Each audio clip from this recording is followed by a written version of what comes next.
let's check out a deck that's not necessarily super meta, but is a lot of fun, and it's based on this Glimmora from Paldea Evolved. A 130 HP Fighting type Stage 1 Pokemon. It has a very, very strong ability, which can potentially force your opponent to knock out more than 6 Glimmora in a game in order to win. Shattering Crystal, when this Pokemon is knocked out, flip a coin. If heads, your opponent takes no prize cards. As you can imagine, that's very, very difficult for your opponent to deal with, and if we get lucky enough, our opponent might not take any prizes at all, as long as we have Glimmora in the active. Now, we obviously aren't going to be giving up that many prizes, but we need to take some ourselves, and so we are going to be trying to use the Poison Petals attack to take KOs with this deck. For 1 fighting energy, we poison our opponent's active Pokemon, and instead of dealing 1 damage in between turns, we deal 6 damage counters every single turn. Now that's obviously very strong, but it's not necessarily going to be enough to put a huge amount of pressure on our opponent, so we're going to also include a copy of Radiant Hisuian Sneasler in this deck with the ability Poison Peak, which means that during checkup your opponent takes 2 more damage counters than they normally would. This means that every turn, if we've got Radiant Sneasler and also a Glimmora in play,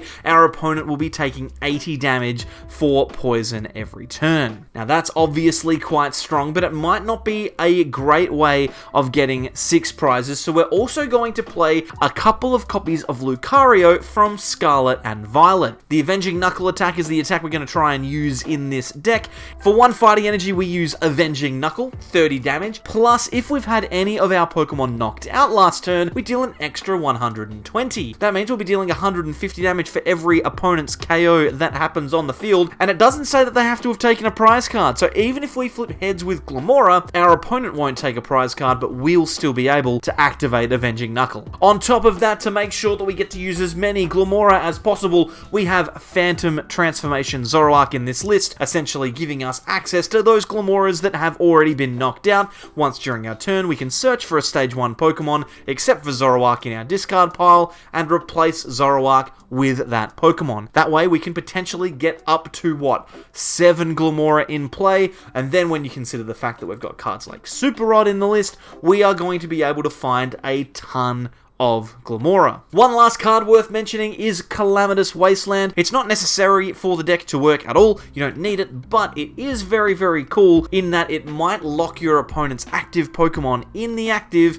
if it's a non-fighting basic Pokemon. This could be particularly useful, but I'm not expecting to see it being a core part of the strategy. You never know though, we might just be able to lock our opponent in the active. So let's take this one out into a game with this Glimmora deck. Hopefully we can get a win, and hopefully our opponent has to take more than 6 prize cards to win. Game time, and we've got ourselves a pretty solid start here. A Bidoof, a Glimmora, and a Battle VIP Pass in the hand means we're going to be able to get a pretty solid start. I'm thinking we grab 2 Glimmets here so that we can get as many Glimmora in play next turn as possible.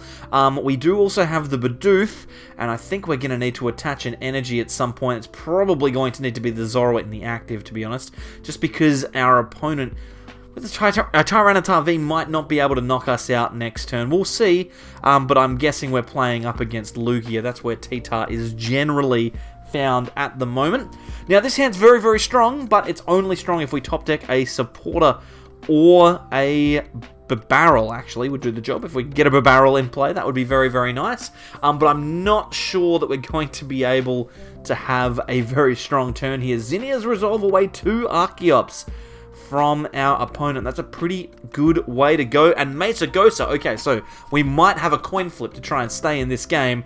Mesagosa, as we know, whenever our opponent uses it, they flip heads and search for any Pokemon that they like. When we use it, we flip tails and stare off into the distance. So hopefully, we'll be able to find a Pokemon with that Mesagosa. If we can't, then we're hopeful that we can find a top deck at the very least. There's an Ultra Ball getting rid of Drapion and Pumpkaboo. They're going to go for a Luminion here, potentially setting up for next turn, and then also a Single Strike Energy on the active. 2 Crushing Hammers is pretty good, but we really want to flip heads on this Mesagosa. That's the key. If we can flip heads, we're out, and we manage to use the Mesagosa for a head. So let's grab a Bibarel here. This is pretty good. We can use Crushing Hammer. Hopefully we flip tails, because I wanted to use the other one. That's okay. We flipped heads though, not a problem. We are going to retreat now into our Glimmet. I'm going to get into this Glimmora, and then we can play down pretty much every card in our hand except for the Crushing Hammer. We retreat before the Bibarel here, just so we can get the Calamitous Wasteland out of our hand. Then Industrious Incisors, we don't find a copy of an energy, but we do find a Nest Ball for Sneasler, which I'm a big fan of. So we'll grab that. And we also have an Iono. We know our opponent has a Lugia V-Star and a Lumineon in their hand. So we'll get rid of those right now. Shuffle those to the bottom of the deck. And we find the basic energy. That's very good. We can attach to the Glimmora. We can play down another Glimmet, evolve into another Glimmora, and then we'll use Poison Petals. This will obviously poison our opponent's active and deal 80 damage between turns. And if we can lock this Tyranitar in the active, I'm actually pretty confident we can take a KO on this. We'll obviously have to wait and see. Can our opponent get into a Lugia V-Star? A Tails on a Capturing Aroma is not a evolved Pokemon, but we'll get that Lumineon back. And maybe the Capturing Aroma now, the second one this turn, also Tails. Okay, so we're flipping positively for us. I like that. That's good. That means that Shattering Crystal will trigger for us, and we will not have to deal with our opponent taking knockouts. That Radiant Serena is actually quite a frustration, though. Was not expecting to see that down, but that's actually going to slow us down significantly. I don't like it. I'm not a fan. I'm not a fan at all. I'm also not a fan of using Professor's Research to get rid of another Glimmet here, although, to be fair, it shouldn't really make too much of a difference. Looks like we're going to see another Zinnia's Resolve, and our opponent's actually in a position now where they don't actually have a way to get multiple Archeops in place. So we'll wait and see whether they choose to go with the V-Star here or not. They might, but they might also just choose to pass the turn. It's actually a really unfortunate position for them, because now they don't have the ability to get multiple Archeops in place. So just going for one Summoning Star means that the Primal Turbo on Archeops is super fragile. We just need to find a way to knock it out. And to be honest, I don't think there is a way. Our Lucario does 150 damage, but 150 damage minus resistance is not enough. So we'll see how this goes. Cragalanche is not going to take a knockout. And we'll remove a Zorua and an Ultra Ball from the top of my deck, though, which I'm not a massive fan of. We find another Glimmora, though, so that's good. And then we could just research. I think we probably just use Industrious Incisors, though. We don't need to. We'd rather hold those cards. I'm going to attach an energy to this Glimmora. And then we could Iono. To be brutally honest, we don't really need to. I'm just going to Poison Petals. We don't have any other attack to use. We're just going to hit that for 280. And the Radiant Zarina actually saving our opponent's Tyranitar here would have been knocked out if the Radiant Zarina hadn't come down last turn. So very happy with that. If our opponent doesn't remove Tyranitar from the active, though, we will get a KO this turn. They could theoretically retreat, but they might need to find a copy of a Stadium to get that Tyranitar out of the active. The Calamitous Wasteland at the moment, giving this Tyranitar effectively 4 retreat cost, which is quite a lot. Our opponent now powering up a Lugia V-Star on the bench, so maybe they just have that Stadium in hand. Looks like we're going to see a Professor Burnett here to discard 2 cards out of the deck, so we'll just get rid of those 2 Pokemon that we don't need and thin out cards that aren't going to be useful. And now the question is, do they have a way to retreat? Can they retreat this Tyranitar into a fresh Lugia and attack from there? No, they can't. So just a Cragalanche, we lose a Glimmora, and more importantly, the Klara, which is quite frustrating. But do they take a prize? We flip heads. No, they don't. So all of that hard work from our opponent, and Shattering Crystal has stopped them from taking any prize cards. So this feels pretty good. And from here, not only do we get to play down the Glimmet in our hand and use research, we also get to take 2 prize cards because our opponent gets knocked out between turns. This is going quite nicely. So hopefully we can get another attack off here. It might be a situation where we just throw down the Riolu or the Glimmet and then Iono, possibly. I don't mind that as a play. I can attach to the Riolu here. That doesn't seem too bad. And then just going for a... let's just go for a Poison Petals. We don't really need to do anything more here. We'll just poison our opponent, and hopefully we can get ourselves a knockout in a couple of turns' time on this Lugia. The Lugia with the no energy on it is a little awkward for them, but I mean, there's obviously a reason that they've promoted into it. Maybe they just didn't want to get the benched Lugia damaged. Obviously, this is a it's not a basic Pokemon, so Calamitous Wasteland doesn't impact the retreat cost. And now the Lugia V-Star can come into the active. They can pretty much delete this Glimmora, and they can also remove the stadium, which they'll be very, very happy with. And we'll see whether or not they flip heads, though, because they do need to, or we need to flip heads to stop our opponent taking prize cards. That Shattering Crystal ability could be very, very important in this game, and the longer we stay alive, the better off we will be. So, Tempest Dive here from our opponent's Lugia. 200 damage is a knockout. They will remove the stadium. But do we flip heads? We're Shattering Crystal here. Flipping the coin, we get another heads. Okay, so we're 2 from 2. Our opponent has knocked out 2 Pokemon, but have taken 0 prize cards, and I am feeling pretty good about that. Let's throw Glimmora into the active. We've got Glimmet now we can bench, and then I think we're finally in a position to play a supporter. I'm going to go for Iono here. We'll hold on to the research. We probably could have played that if we wanted to. We do need the energy, though. The energy is actually quite a critical card. So let's go into our deck with Ultra Ball. Let's grab Lucario.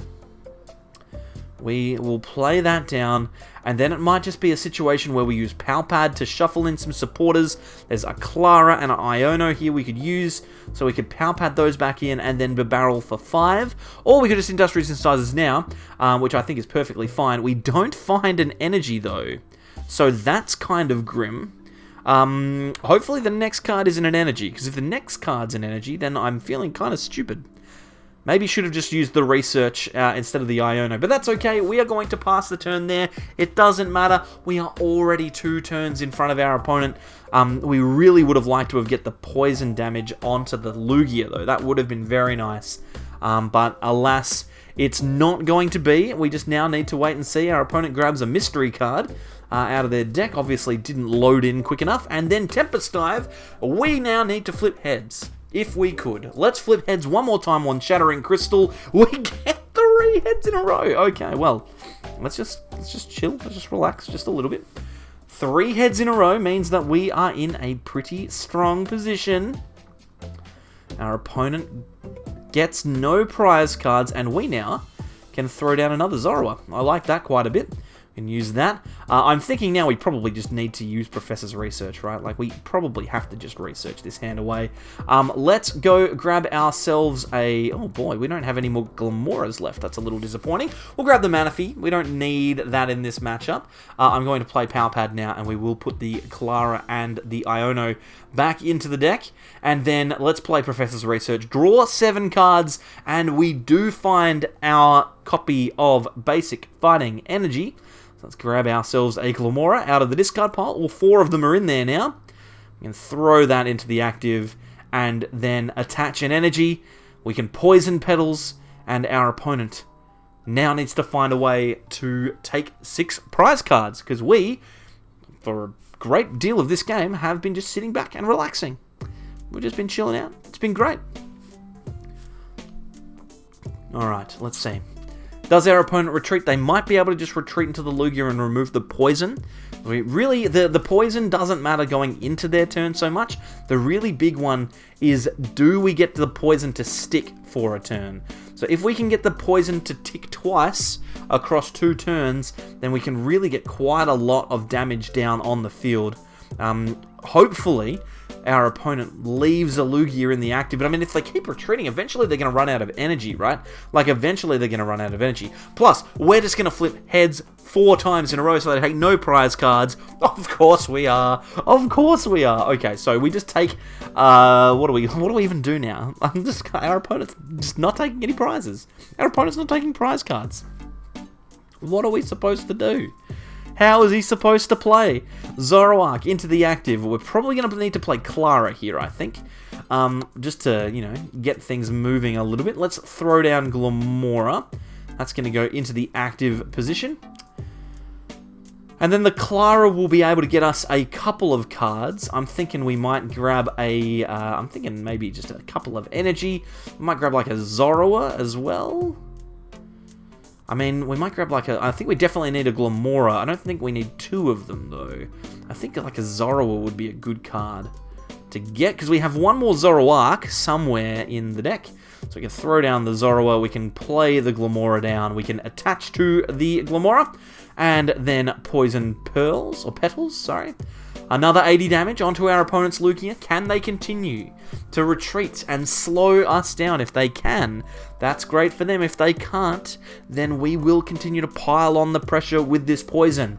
Hopefully it works out that we can get another tick of energy, another tick of damage here. Our opponent now using Primal Turbo to accelerate some energy, presumably to the other Lugia on the bench. Our opponent moving some attached cards, but they're taking a bit of time here. Like I mentioned, there will come a point where they will eventually run out of energy. Like, there's no way to continue attacking. They don't have any, and they attach both of their special energy to the Archeops. So they obviously don't have any of their other energies available. And then, thanks to the brilliance of Pokemon TCG Live, you can't just not choose them, obviously. It looks like he had to select two. And then obviously no single strike Pokemon in play means that they just disappear. So back in they go, shuffled back into the deck. Well, that's a bit of an error. Pokemon TCG Live, we're going to see an elegant heal, and then we'll see what happens here. If it's just an attack, it is. We are in a position now where we can potentially get a knockout on this Lugia this turn. Now we won't... Oh my god, we just flipped another heads on Glimmora. That's 5. Count them 5. 5 Glimmora heads. Never in doubt. I think now we're in a position where we can start attacking with Lucario. Obviously, 80 damage onto this Lugia V-Star puts it within range of an Avenging Knuckle, so I think it is probably time to deal with this Pokemon. We can then Ultra Ball as well. We can get rid of the Bibarel and the Battle VIP Pass and grab ourselves a Zoroark, and we are going to need to finish the game with these two attackers because this is pretty much all we have left. Super Rod in the deck, but not actually in the deck. I don't think. I haven't seen it yet. Anyway, so we'll take a knockout. We take 2 prize cards. Our opponent will draw a card, which is perfectly fine by me. And then we are 2 prize cards away from winning this game. And there's that Super Rod that I was talking about. So luckily, we do have the flexibility now to go into another attacker. And let's just see here. Actually, is there going to be a way for our opponent to take a knockout here?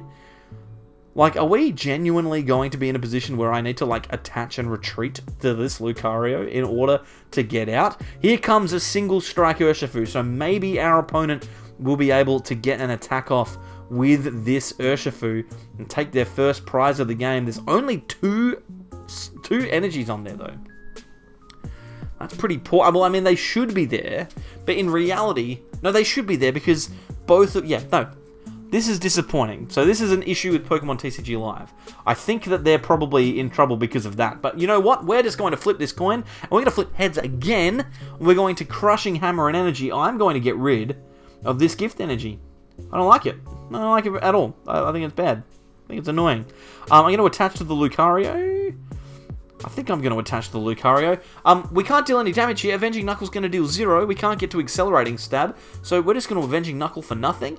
And it's going to be our opponent's turn, but I do not think that they have access to any energy cards at all at this stage. So it's just a matter now of potentially putting ourselves in a position where we can use Glimmora turn after turn after turn. A boss's orders is quite bad, because now we will need to use basic energy. They must have had 2 in hand. Oh, but the Crushing Hammer meant that they couldn't attack. Oh my goodness, this is ridiculous. Okay, what are we doing here? I mean, I think we can just pass, right? Like, I think at this stage, if our opponent has cards, they have cards. I can always Iono more cards back into my deck, so I might do that. Force my opponent to draw more. And I think now, we are playing the deck your opponent out game. I'm just not going to bother attacking anymore. We could try and attack, but to be brutally honest, I think it's just time to try and deck our opponent out. So we'll see whether we can. I don't think our opponent has any energy. Do they have the ability to shuffle more cards into their deck That's going to be the really critical thing. I have Super Rod, so I can do that. But if my opponent doesn't, then we have 2 turns until we win the game. They're just going to pass. Okay, so I'm correct. They don't have energy. We're just going to pass.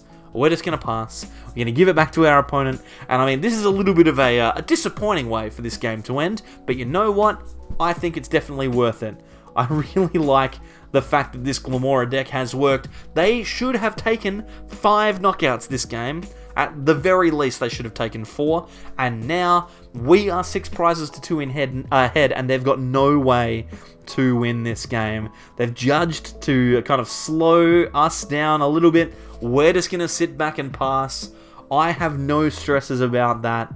And yeah, now it's just a matter of waiting and seeing whether there's anything our opponent can do. I don't think that there is. So I'm going to start the outro now, because I'm sure that eventually our opponent's going to concede and the game will be over. So yeah, thank you very much everyone for watching. Hopefully you've enjoyed it. I've had great fun playing with Glimmora. I think it's very, very strong. I don't think it's good enough to win games, but I definitely think that it's workable. I mean, it's beating Lugia here, so you can't complain. Our opponent is thinning out every single card from their hand. Do we have any more Ionos left? I don't really want to dig for them. We're just going to end the turn. It's perfectly fine. And yeah, if you want to play the deck, it's down in the description. If you like the video, then please like and subscribe and do all that kind of stuff. Collapse Stadium from our opponent. They have no cards left. No cards left in their deck. All we need to do now is pass. I will play Professor's Research to get rid of all the cards in my deck, just so my opponent doesn't feel so alone. And then end the turn, pass to them. They will not be able to draw. And that is victory for Glimmora. It took a long time, but you know what? We eventually got there. As I mentioned, deck's in the description. Thanks everyone for watching, and I'll see you all next time for more from the Sableyes. Bye.